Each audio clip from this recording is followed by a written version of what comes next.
Hey, Wagwan people, Crypto Yard representing, we in the house, so let's jump into this one. And before we get into that FOMO3D tweet, let's do a bit of chart analysis. Yeah, right. The day you see me do chart analysis is the day there's nothing else to make a videos about. So this is the tweet here we got from Vitalik about FOMO3D. And he was basically replying to this guy here, who says, please stop deploying dApps to Ethereum. We are running at capacity. And this other guy he was replying to, guys, I'm going to put the tweet here so you can go and read it for yourself. But he basically replied to both of these guys and he's saying, all blockchains that are sufficiently mature will be at capacity. And for this, I think he might be referring to people who go on and say, EOS and other blockchains are fast, but it's only because they're not being used as often as Ethereum is. So that's why they haven't developed this problem yet. But as soon as they get to a certain amount of transactions, then they will probably start going slow. That's my interpretation. I may be wrong. He continues to say there are plenty of low value uses. Example, FOMO3D incentivizing spamming one text per 30 seconds in its final stage. Now guys, I don't know how some of you want to take this, if you want to take it as a diss to FOMO3D, or some of you might be thinking, hey, you know what, he's name dropping us because he's giving us ratings, because bear in mind that he did play FOMO3D.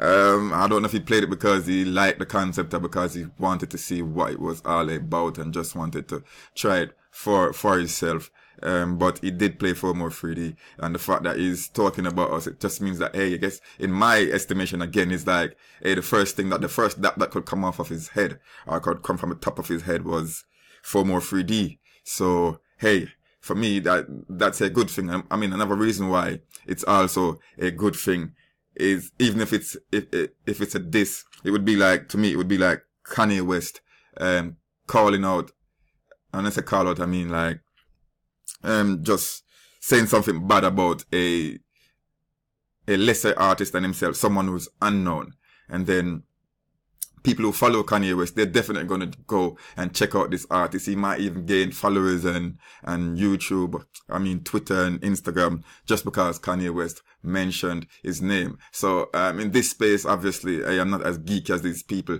but if you see the superstar in this space, in the cryptocurrency space, if you see one of these superstars, tweeting about something like this and you had no idea what it was, I bet you that you are going to go and look up what is FOMO3D, because I think it's still not a lot of people know what FOMO3D is, or even if they know, I think this is just gone and this is just, while it's not a stamp of approval, I wouldn't think it still shows that he mentioned us. For those who didn't know, they're going to look, because hey, the superstar in the space has tweeted about it. So as they say sometimes, all publicity is good publicity. So even if he's trying to diss us, as some people seem to think, we're still getting publicity from it. So guys, I'll put this tweet in here for those of you that haven't seen it. But yeah, FOMO3D is being thrust into the superlight stage because, hey, I should say the superstar stage, because the superstar has gone and tweeted about us. Now, next thing I wanted to tell you guys, if you want to find out, because currently, P3D is going down, and I've had a bit of a talk with Kim Kardashian just to help us to find the bottom of FOMO3D, because we know that Kim Kardashian is always buying big bottoms, and I like big butts, and I cannot lie. But guys, hey, but on the real, these people that do these women, I mean, obviously I'm a black man, so I like big booties. But these women that do these things, for you guys out there, I don't like it. I do not like it. I don't understand. It's like wearing, and I think, obviously women, I think a lot of them, they do it for themselves, but they're doing it for other women as well. It's like makeup, like many men, well, majority of the people that I would know, and myself included, I don't like when women wear makeup, like too much makeup. I mean, it's fine when you've got lipstick and probably a bit of mascara and maybe some blush, but when you go into overdo it, like something where, what's it called now? It's called contours. And I tell you something. Contour is something that could make someone with a round face look as if they got a straight face, or someone with a fat face look like they've got a kind of skinny looking face. But I do not like it either. You can tell that it's fake especially if you're up close from it. Maybe in pictures that they post on Instagram, you probably can't tell. But I'll tell you what happened.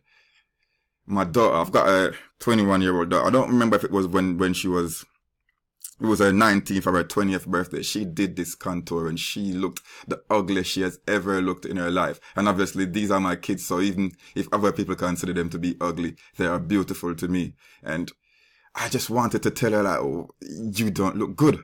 But that's where experience with age comes in. Cause I was thinking, oh my God, how can I tell her that on her birthday? And the reason why I'm saying that's where age and experience comes in is like when I was younger, I was going out with this girl, and she always looked nice, she always dressed nice, or at least what I consider to be nice, and how I like to see women dress. But it was her birthday, and I went there to pick her up. I'm waiting for her to come outside. And she's come outside, and I think because it's her birthday, she might have just went over the top, because she didn't dress the way she normally dressed. I mean, she had her nails done, hair and whatever else, but she was in this outfit which just left too much to the imagination, and it just looked sleazy to me. And I should have held back and not say anything. But I was like, what are you wearing? That's horrible. And it ruined her birthday. I mean, she did go and change her clothes, because I wasn't ready to be seen with you in this outfit. So she went and changed her clothes, but it just ruined the night. We went for dinner and whatever else. And you could tell that, hey, this person wasn't a very happy person because of what I'd said. I mean, days later, she came back and she thanked me because she had seen someone in the same outfit that she'd bought. And she was like, oh my God, was that how I looked? And I was like, yes, that was exactly how you look, but it did ruin her night. So it was for that reason I was thinking, hey, what's my daughter doing? I want to tell her to go wipe that off. But I was thinking, hey, it's her birthday. And because I had experienced this already, I was like, you know what, let me not spoil your birthday. But yeah, enough of Kim Kardashian. So how to buy the bottom of P3D, because for those of you that are following the charts, you would have seen that we've dropped like, over 1,300 ETH yesterday in the contract, because someone sold out. I think they had like 56,000 P3D tokens. So there is no secret in buying the bottom. What I did, how I was able to buy the bottom of P3D was when it was here. Somewhere from about here, I started, after its all time, I started reinvesting all the way down. Sometimes if I add extra ETH and I think like, you know what, this is low, I would put that ETH in there. So I think it was somewhere, it must have been like it was less than this, you know, it wasn't 4,460, it was probably 4,300. I think I bought in at about 10 ETH from the extreme bottom of what P3D was. And that was only because I kept on reinvesting and adding more when I think it was going low. And then when it started doing this rise, as usual, the FOMO kicks in. I went in and I sold majority of my altcoins and bought even more P3D all the way up to here. And for you guys that was watching my videos, I kept on telling you it's early, because I just knew it.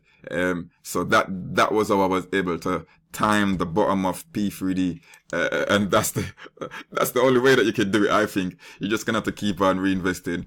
I haven't reinvested for a little while now, because I do know that this, and sometimes sometimes there are times when you will see a jump like right here, and this is at a time where a lot of people will try and buy in as well, because they're thinking, hey, that's a big buy. But what you should bear in mind as well is that other people are looking at it like this, and they was already having weak hands and thinking, oh my God, I need to sell, like when they're probably here. Or they're getting desperate and thinking, oh, and then there's like, you know what, the opportunity has passed to sell, I might as well see if it will go up. And so when it takes a little ascendancy like this, they'll be thinking, hey, I'm going to sell. And that's when they start sell, and you see go back down. So, but hey, to time it, that's what you have to do. And that's what I did when we was at our lowest after our first all-time high. And as I said, I timed it like just 10 ETH short of the extreme bottom of Kim Kardashian. But yeah, people, let me know what you think about that tweet. Did you see it as a diss? I mean, even if you see it as a diss, I know what I think of it. It's gonna bring, I mean, don't know if it's gonna cause people to play, but at least they will know about Team Just, and they will be familiar. They will start getting familiar with our projects. And even when they have other projects out and they hear Team Just, that's like, oh, I know about them already. So that gives them a bit of legitimacy. Legitimacy. That's the word I'm looking for, or that's the word I know that I should be pronouncing properly. I mean, we already know that they are the bee's knees, so we know how good they are, but it's for the mainstream cryptocurrency to get what Team Just does and is capable of doing. But yeah, people, it's Crypto Yardy representing, and we are out here. Zimmy, boom!